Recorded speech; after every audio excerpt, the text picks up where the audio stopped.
Because most of you, if not all of you, are in 370, right? Mhm. How many of you are in software engineering right now? All of you. And isn't that entire class about planning out your project before you start writing code? Do you think that the classes we're offering here are directly in conflict with each other? You think that's like something school would do? Yes. Huh? Cosmogony? It's a cool class. So there's two sides to it.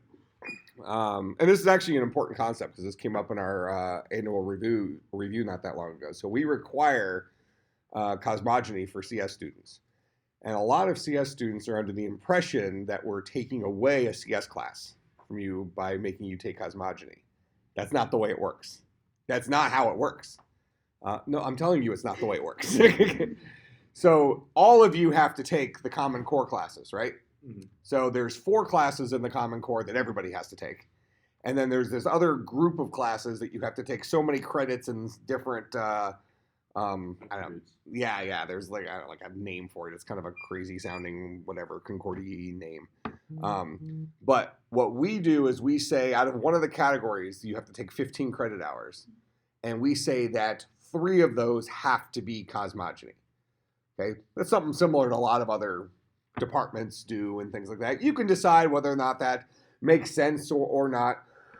I would make the argument that cosmogony is a very Concordia type of class, science of creation. It's kind of a cool thing, but it also approaches it from a science perspective, thinking about the scientific method and really almost approaching creationism versus evolution from the scientific method perspective rather than just either the religion perspective or, I don't know, just religions can't be true, so we have to go this other route, pure, I don't know, science assumption perspective. So it's a science class that wraps a religious, let's call it a really important topic. But what's important for you as computer science, there's all sorts of classes you sometimes have to take that you maybe aren't a fan of, although I would encourage you to become a fan of that class because it is a really cool class. But know that it's not saying we make you take this class and you don't get to take database. They're not in conflict with each other. What we're saying is like instead of that class, you could take, I think you could take an extra psychology class, or you could take an extra kind of like something in law studies. I think that fits the same category. I think there's maybe history classes that fit the same category. Classes are flagged with the attribute or the category for this. So all we're saying is out of those 15 credits, 3 of them have to be that specific class. You're not losing a computer science class. And that's an important distinction, right? Because if we were saying you got to take this instead of database or something like that, then all of a sudden you can say, well, while that class sounds like it's all right, the database class might prepare me more for industry. That's not happening. Make sense? So cool class, but understand where it fits in the curriculum. It's part of the core, not part of the CS core classes. It's us saying, when you take your core, we're removing some of your options right there, and it has to be that class. Because we always get students complaining about the class, and you're always going to have students complaining about different things, but understand it's not taking away a CS class. It's meeting a requirement in a different area. All right, so we're going to have a disk object. So we're thinking about our towers of Hanoi, right? So we have 3 towers, and on those towers we have 3 disks, right? And those disks have different sizes, right? So we're probably going to keep track of the size of a disk, all right? Something like that. Depending on how much you want to integrate these guys, you could also have a disk hold on to the, do we implement them as text views? So you can also have a disk hold on to its own text view. I'm going to say let's go ahead and, do I want to do that?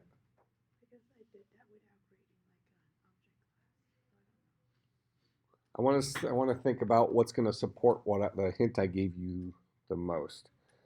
I'm going to initially keep these completely separate. So we literally have data structures, and then we have an interface that should mimic the current state of the data structures. And those guys are not touching each other internally at all. Okay, that makes sense? It'll make sense. It's like once I get there. All right, so we're going to say all a disk is a size. Sound good? All right, so that's what a disk is. Then we're going to have a tower. Now, a tower, we're going to put a little secret. That guy's actually a stack, right? Our towers act like stacks, all right? But they're kind of specialized stacks because we have to write the push function in such a way that it does a little policing. It doesn't just allow you to push something onto the top of the stack. It conditionally lets you push something onto the top of the stack, right? Only if the thing you're trying to push on, the disk, is smaller than the current top of the stack. All right? So this guy is going to be a collection of disk objects. We're going to have a pop, removes the disk from the top of the stack. Can we see this okay, or do you want to turn off the front lights? Is this good? People in the back? You're fine? Okay. So removes the disk from the top of the stack. Push conditionally adds a disk to the top of the stack as long as the disk is smaller than the disk currently at the top of the stack. And then peek lets us see the disk at the top of the stack. Make sense? Now, you can make the argument that if you have a peek, and since you're the one who's using this, you could actually write push normally, and then there's always have a policy that I'm going to peek before I push, so I'll police myself. You could do that and not have to write a special version of push. I'm going to go ahead and write a special version of push just to kind of, elaborate on the assignment a little bit. But the way you solved it wasn't as important as solving it, let's say. So this is what a tower is. Now, it might also be helpful for us to keep track of a count. How many disks are currently on a tower? That might be a good way of knowing whether we had a winner. Later on, you didn't have to figure out winners for the assignment, but if tower 3 has a count of 3, winner, right? Okay, so those are our 2 base objects we're going to need for this guy. All right, so let's go write these. So always start off by doing this type of thing. Now, I do it in Keynote and do it kind of informally like this, but this isn't so dissimilar to like your ER diagrams and things like that you do in 370. Okay, so understand that those things have a purpose. I do realize that it can feel boring, right? To sit there and do all this planning, but never, actually writing the code. I get it. It's kind of like a sport. Remember, we go back to 200 when I said your programming is like a sport? Well, you can think that programming at the professional level, when you're actually writing these large projects, is kind of like game day, right? And you don't want to screw up.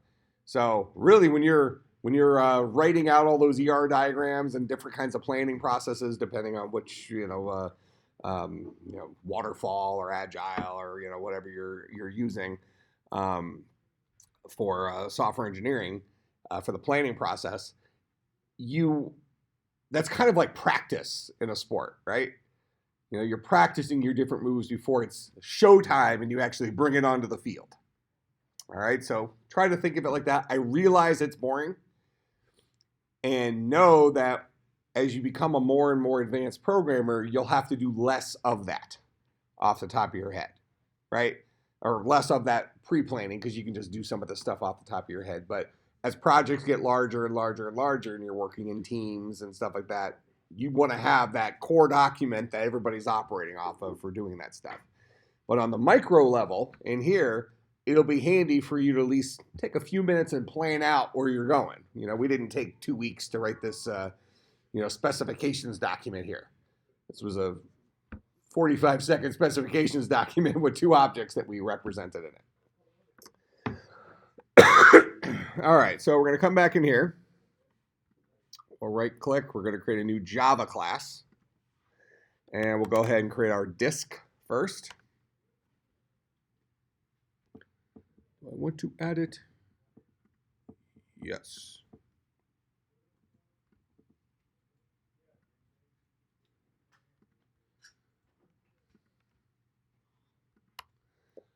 All right, we decided disk is going to have a private int size.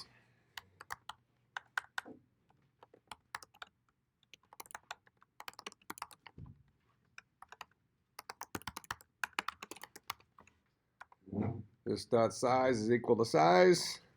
And then we'll go ahead and get ourselves a getter for that guy.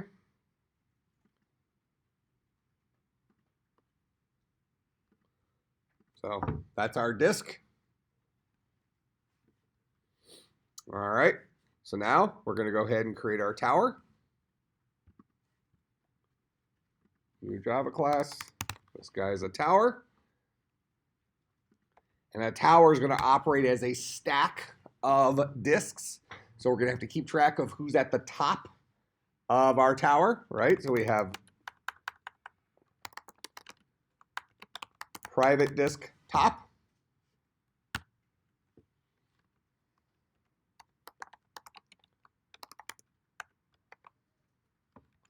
Constructor for this guy just sets top equal to null. And then we decided we were also going to have a count.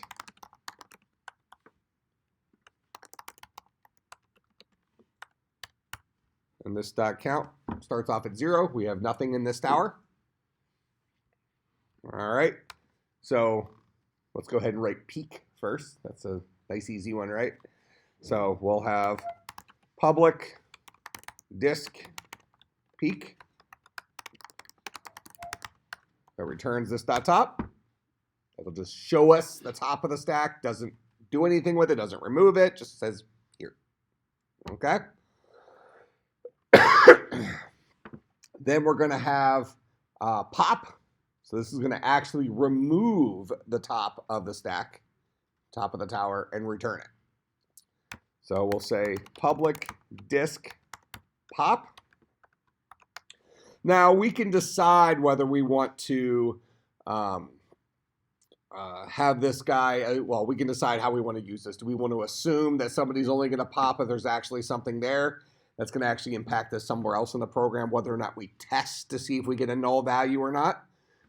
But for right now, we can just write this where, look, I'm going to return you whatever's the top, including null, if that's what it's there. Now, remember, this differentiates itself from peak in that pop actually physically removes it from the top of the stack. So I'm going to go ahead and say disk to return is equal to this dot top. So that's the guy we're going to be returning, right? The top of the stack, even if it's currently null. Then if this dot top is not equal to null, so if I have something, I need to disconnect. I need to remove that guy from the top of my stack. Okay, so what we're effectively writing here is remove front. That make sense? All right, so if I'm in this if statement, that means that top is actually a disk. Okay, now, disks, are these guys kind of like our nodes in our linked data structures? So disks also need to know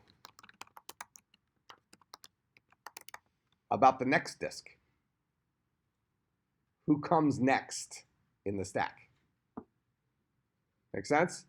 So our towers are stacks of disks, where a disk knows who the next disk is.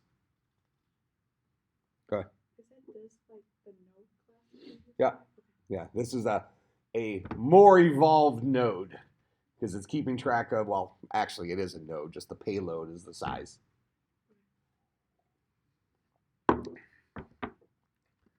So this guy will be this dot next disk is equal to null initially. Then we want to have a getter and a setter for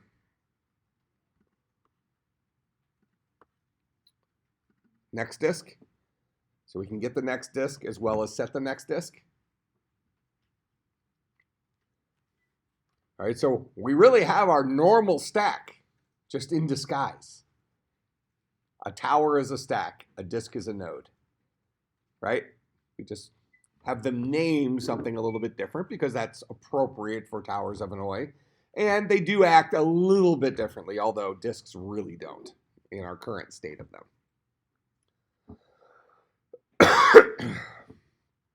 All right, so for pop, this dot top not equal to null. I'm going to say this dot top is equal to this dot top dot get next disk. That's what that guy will point to.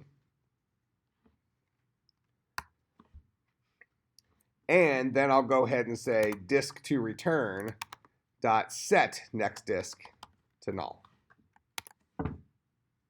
That fully disconnects it.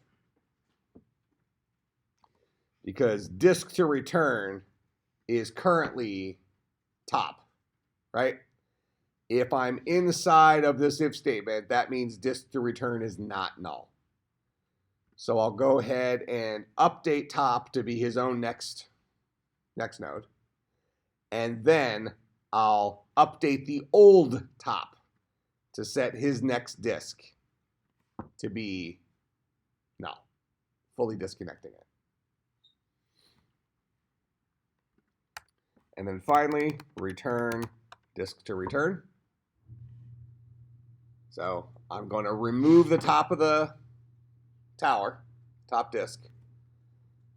If it was actually a disk, I'll update the top of the tower to be the next disk. Then I'll update the disk that I'm returning to not be attached to any other disks. Ultimately, whether I did this or not, I'm going to go ahead and return what was the top of the tower. Make sense? So that's what pop is. Pop gives you the top of the disk, the top of the tower, and removes it, as opposed to peep, which just gives you the top of the tower. All right, then we have a public void. Now, I'm going to write this guy slightly different than void, just in case we want to use it this way. I'm going to say public Boolean push. And this guy's going to return true if we successfully added it to the tower and false otherwise. Okay, that way we can choose not to peek. Instead, we can just say push, and if it bounces back to us, then we know that, oh, that didn't work. And then we know that was an illegal move. All right, so we can choose whether to use it, but we'll write it this way. So we have Boolean push, and this guy, if this dot top is equal to null, if I have the empty tower right now, then I'll go ahead and say this dot top is equal to that disk, and I'll go ahead and return true. Worked. Else, I have a tower that has something in it. So I want to ask the question, if, and I'm going to put it inside of the, actually we could do it as an else if up here. So else if, and if we're here, we know the top is a real thing. If d dot get size is less than this dot top dot get size. If that's a true statement, then that means this is a legal move, right? So we'll go ahead and say d dot set next disk to this dot top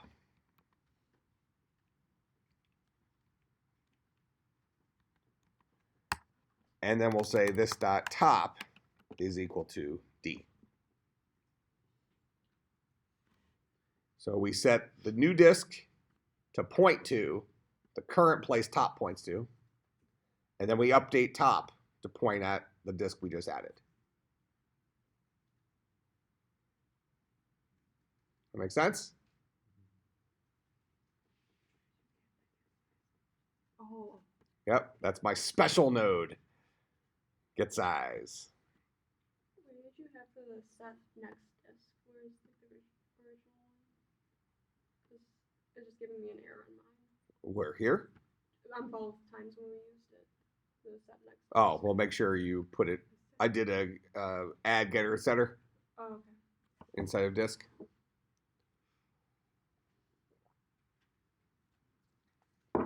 That was the generate getter and setter when I added the next disk field.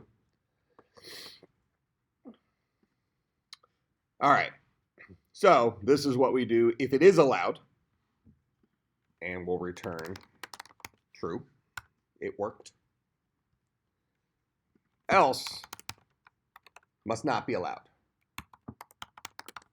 Illegal move. Return false. Don't change your tower. Make sense? All right. So that's what push will be for our towers.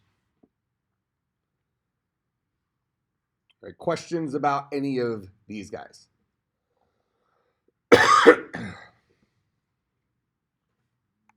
So like I said before, we're going to start off by implementing these guys completely separately. I have my tower and disk data structures, and then I'm going to have my interface.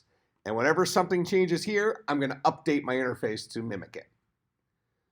Now, what would be nice is if I meld those guys together, and when this happens, when something pushes here, the change is officially made to the interface, but I'm going to keep them completely separate right now.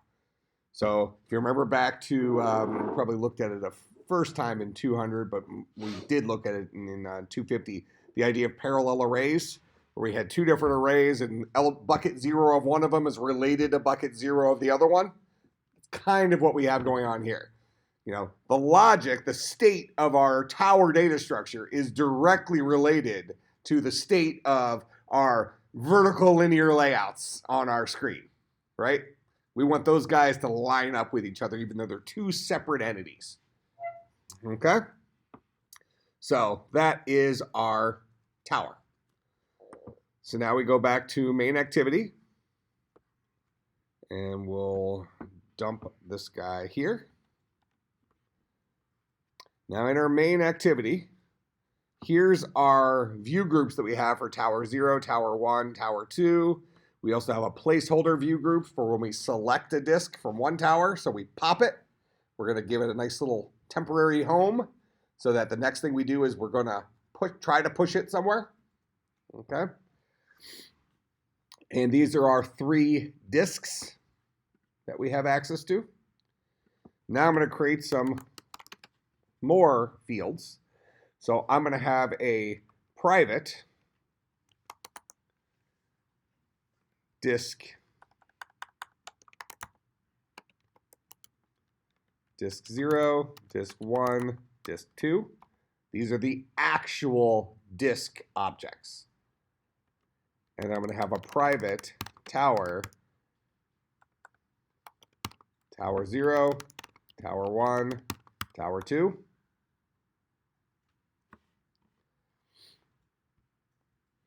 You also need a placeholder tower. Well, I'll need a, no? I'll need a temporary place for that. So I could just say placeholder, start that guy off at null. I mean, you could do it with a tower, but it doesn't need to be a stack. Only one thing ever lives there, right? All right, so we're going to go ahead and set these guys up. So we'll say this dot disk 0 is equal to a new disk. and we want to give this guy a size. So the size that we make this guy is insignificant right now, as long as it's smaller than disk 1, which is smaller than disk 2. Okay, now I think in our interface, did we do it with like equal signs or something like that? So we had 2, 4, and 8. So why don't we just mimic that? That follows the rule of disk 0 being smaller than disk 1 being smaller than disk 2. So we'll say this guy has a size of 2. This dot disk 1 is equal to a new disk, and this guy will have a size of 4. This dot disk 3 is equal to a new disk, and this guy will have a size of 8. Oh, thank you.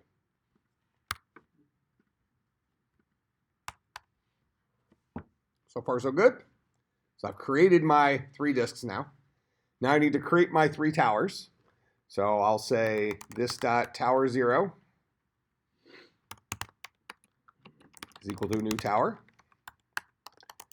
This dot tower 1 is equal to a new tower. This dot tower 2 is equal to a new tower. There's my 3 towers. And then when we start off, all of the disks go on to tower 0. So I'm going to push on the disk 3 or disk 2, then disk 1, then disk 0.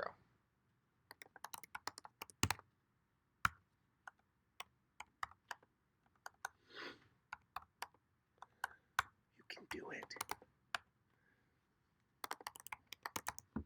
So disk 2.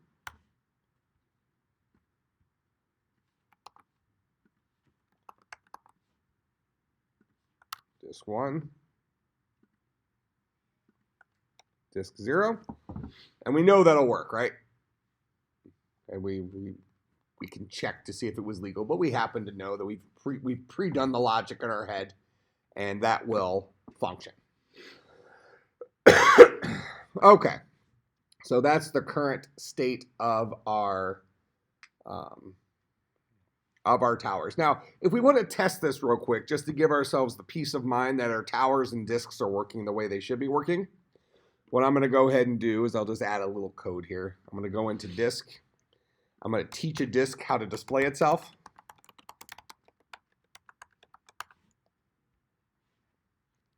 All right, so a disk has a size, right?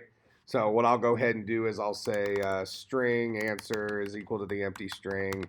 For int I is equal to 0, I is less than this dot size, I plus plus, answer plus equals, let's put a little equal sign in there. So if it has a size of 2, I'll build up a string of 2 equal signs. If it has a size of 4, I'll build up a string of 4 equal signs, so on and so forth. And then I'll do a system.out.println answer. Okay, now I'm going to teach our tower how to display itself.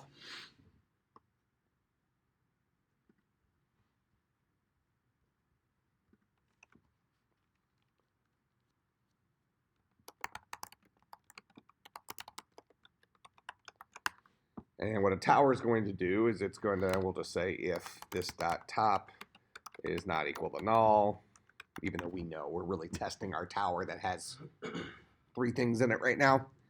If it's not equal to null, do this. So we'll go ahead and say disk per disk is equal to this dot top.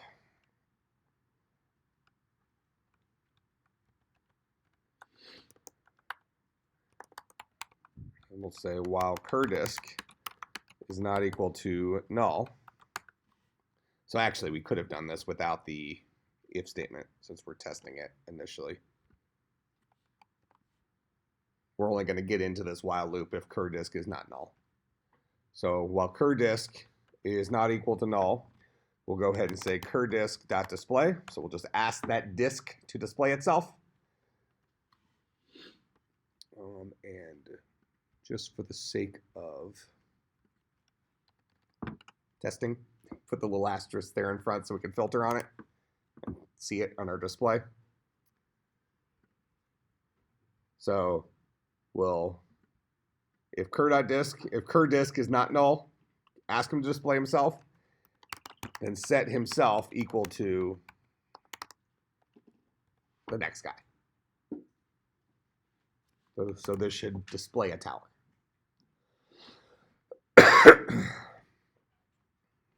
All right, so now we go into main activity. And we'll just test this real quick. We'll say this dot tower 0 dot display. And we should have a tower with 3 disks of ascending size. That display.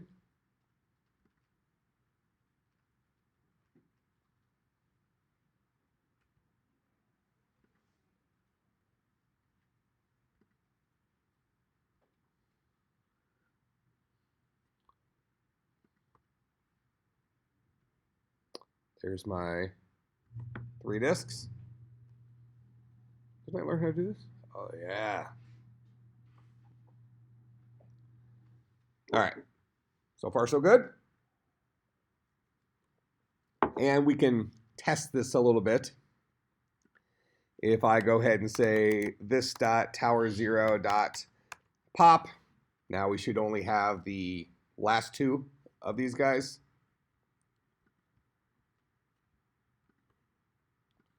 We're just testing our tower functions to make sure these guys work the way they're supposed to work, right?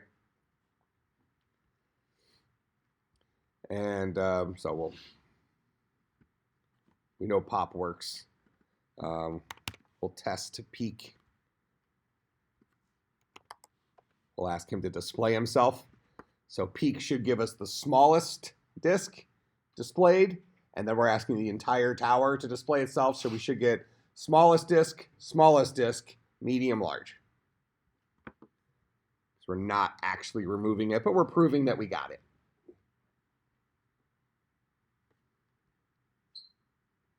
Okay. Let's see. What else? Let's test against our push. So I'm going to go ahead and I'll push on disk 0 first, then try to push disk 1, then try to push disk 2. So I'm going to push them in the wrong order. So I'll put the smallest disk on first, which should work, right?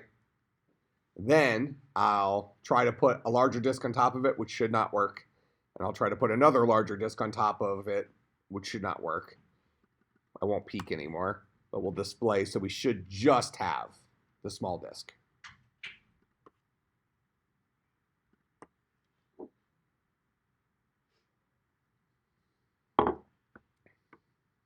All right, so we've tested our push. This guy seems to follow the rules for us.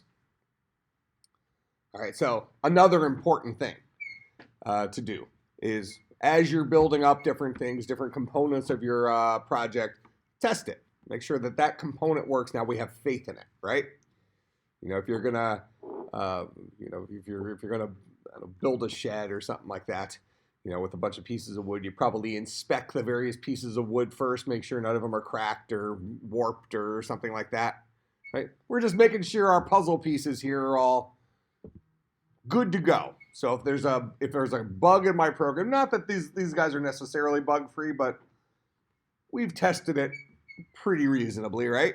And I feel confident in these guys now. So chances are, if something breaks in my program moving forward, it's not related to the core functionality of these. It's something stupid I did, right? All right, so let me load these guys in the correct order again. We'll just test it to make sure that I properly did that. There's our full tower. Okay, so keep in mind that right now, that guy mimics tower 0 here. We didn't do that. That's just, we happened to manually put 3 disks into tower 0. And it happens to be, even though these guys aren't centered, but you get the point, right? That tower 0 here and tower 0 here mimic each other. So when we hit a button like this, when we say tower 1 and we pop something off the top of that, if the current move is choose your source, that's what we're doing initially, right? We're choosing our source. We remove something from tower, well, this is actually tower 0, tower 1, tower 2. And did I name them that in here? Just to not confuse it, I'm going to go rename these buttons real quick, just so we're referring to them equivalently.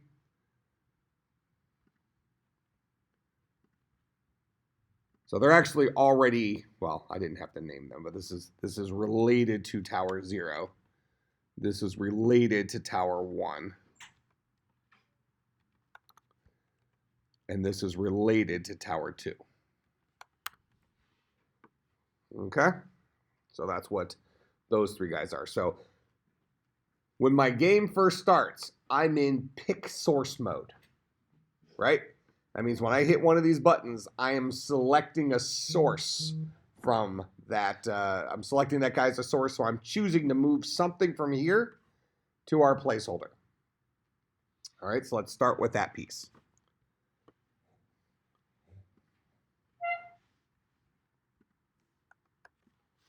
So we'll say private Boolean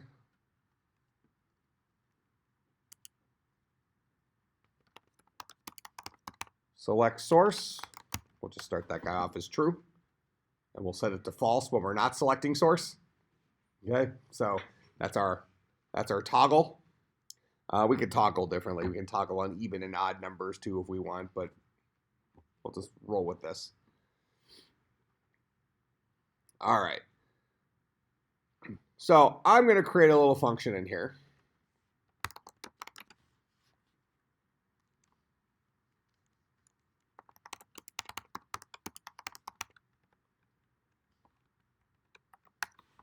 Okay, called select source. And this guy is going to take a tower as a parameter. All right. So what select source is going to do is it's going to attempt to remove something from the top of this tower. And if it can, it's going to move that guy into our placeholder. Okay? So I'm actually going to pass 2 different things here. So I'm going to say tower T, and I'm going to have this guy take in a view group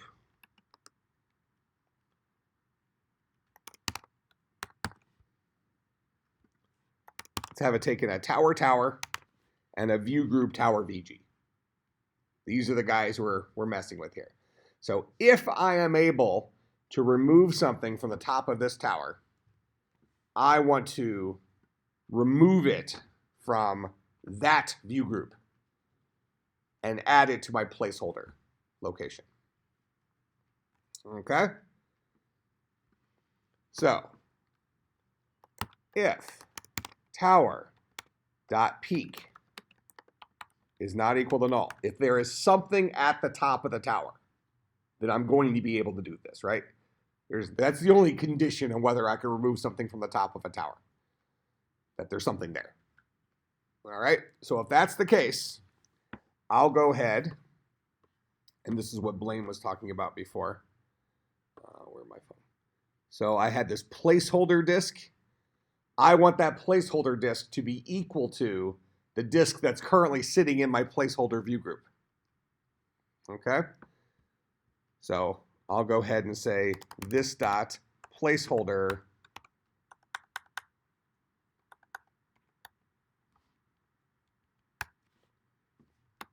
is equal to tower.pop.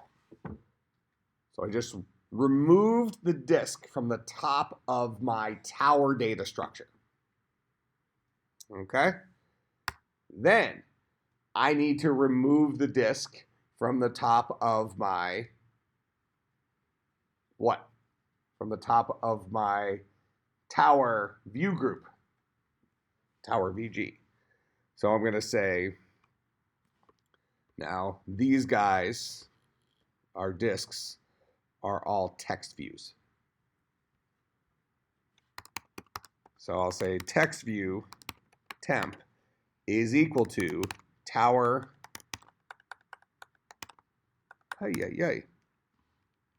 VG dot remove view at bucket 0. All right. Oh, interesting. We have to do the 2 steps there. So this is actually tower VG dot get child at 0 first. And that will get me, so that comes out as a view, so I need to convert it to a text view. So this will remove it from that tower. Comes out as a generic view. I know it's a text view, so I'll just cast it to a text view. Then tower VG dot remove view at 0. So that will physically remove that view from that view group. All right, after I preserved it right here. Then I'm going to add this guy to my placeholder. So this dot placeholder VG dot add view temp.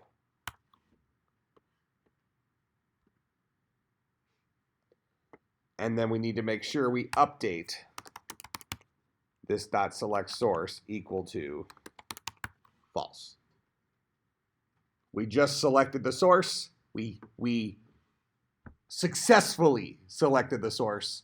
So the next time through, we're not selecting the source. We're actually selecting the destination. So we'll set select source to false. That make sense? So we have a generic function now that I can pass a tower data structure to and a tower view group to. And he will attempt to select that as the source.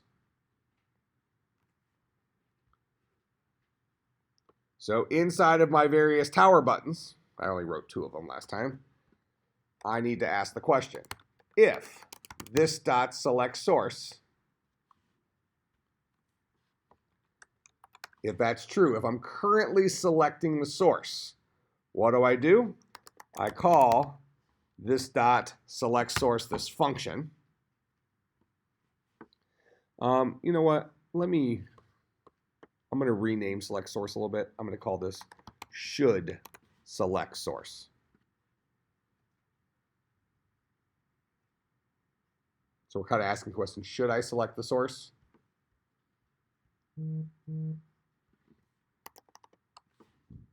So updated should select source there. Now we're asking the question, if I should select the source, then call my select source function, passing it for tower 0, the tower I'm interested in is tower 0, right? For tower 0, the view group is tower 0 view group. That's what I'm going to call for that guy. So that I can get rid of those 3 lines, because those are actually housed inside of here now, right? I'm doing it generically in there based on whatever tower I passed it and whatever tower view group I passed it.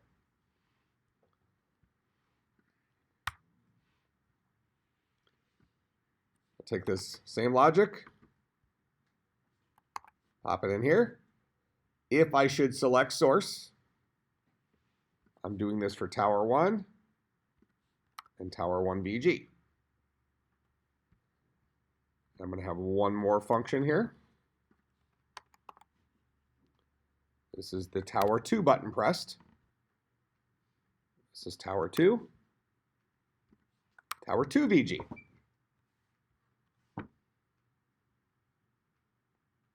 That makes sense? All right, so let me go hook up this 3rd button here. Now, these buttons will only do something if it's time to select a source. We have to write an else for each of these. So let me go in here. We already have button 0, button 1 selected, but we need to hook up our on click for tower button 2. All right, so now those 3 buttons are hooked up to their individual dudes, and when I click them, since initially we're selecting the source, it will attempt to pop from the appropriate tower and put it into our placeholder. And it will fail if there's nothing to do there. Okay, so we can go ahead and run this real quick and we'll see it works for the first one. Actually, I'm going to go ahead and test it for one of the other ones because the other ones will not flip the... So this guy does not crash even though I'm trying to do it over and over again. This guy does not crash even though I'm trying to do it over and over again because I had nothing at the top to pop. Therefore, I didn't pop anything, and I also did not flip the should select source. When I select this guy, he moves him up there. Make sense? So we generically wrote the function for removing an item from some tower and some tower view group. And then I was able to pass that function the appropriate tower and the appropriate tower view group depending on which button was selected. All right, questions about what I did there?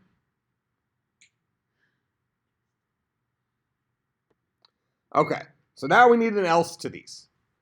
If I'm not selecting the source, I must be selecting the destination, right? So we're going to go ahead and write a private void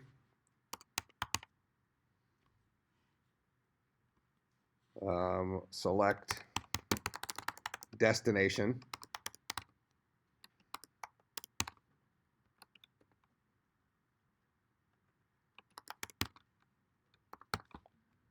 This guy will also take in a tower and a tower view group, whatever's appropriate for the destination button we hit.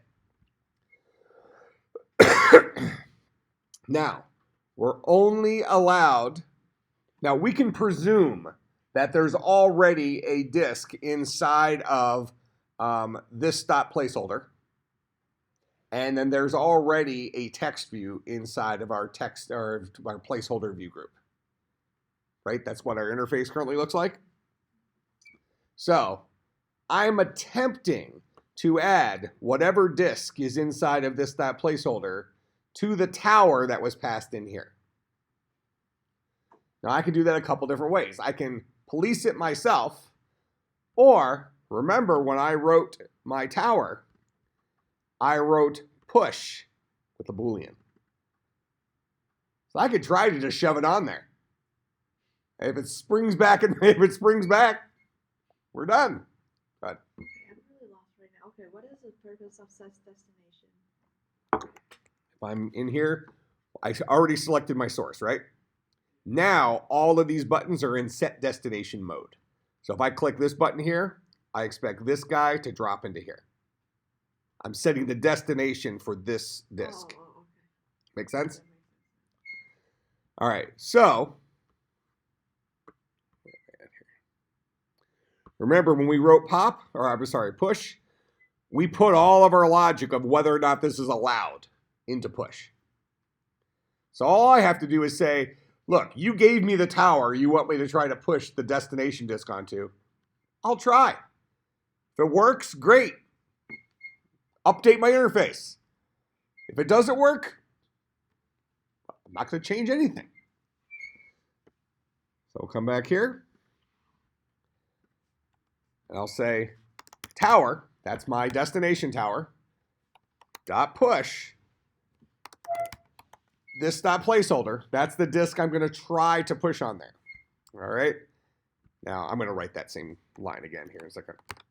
If that works, if I was able to successfully push this placeholder onto this tower, then I need to update my interface.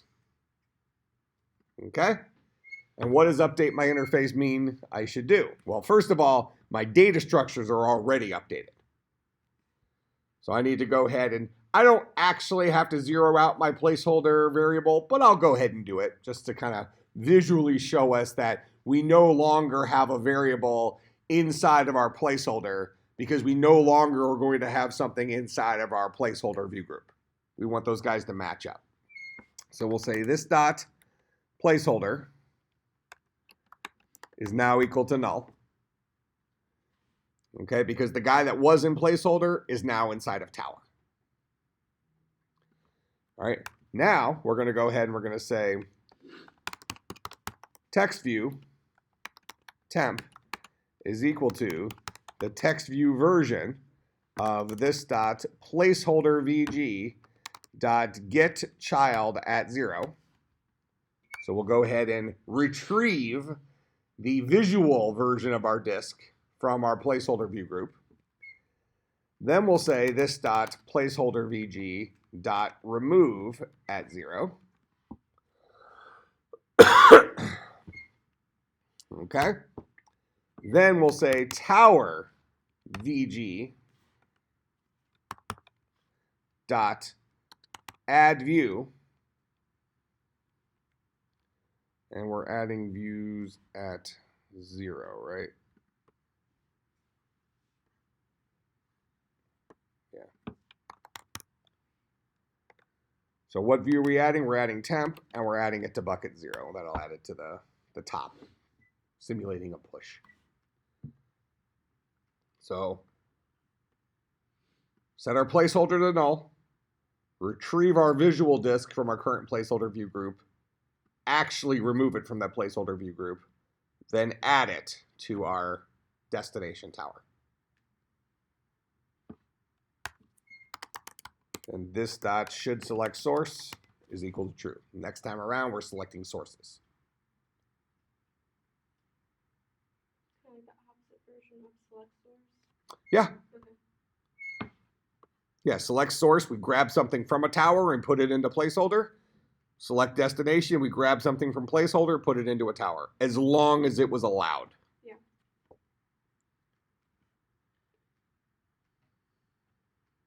Okay? So then the else to all of these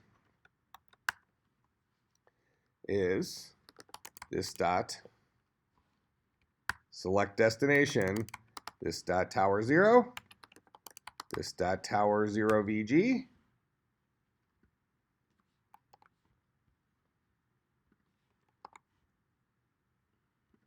tower 1, tower 1, tower 2, tower 2.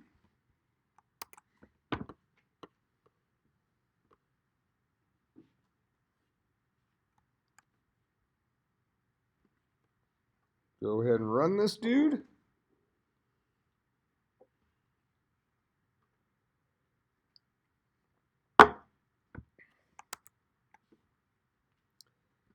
Gets from our source. Put it to our destination. Source. Destination. Source. Destination. Source. I'll do a purposely illegal move. I'll try to push it to the destination there. Doesn't work. Destination, source, destination, source, destination, source, destination.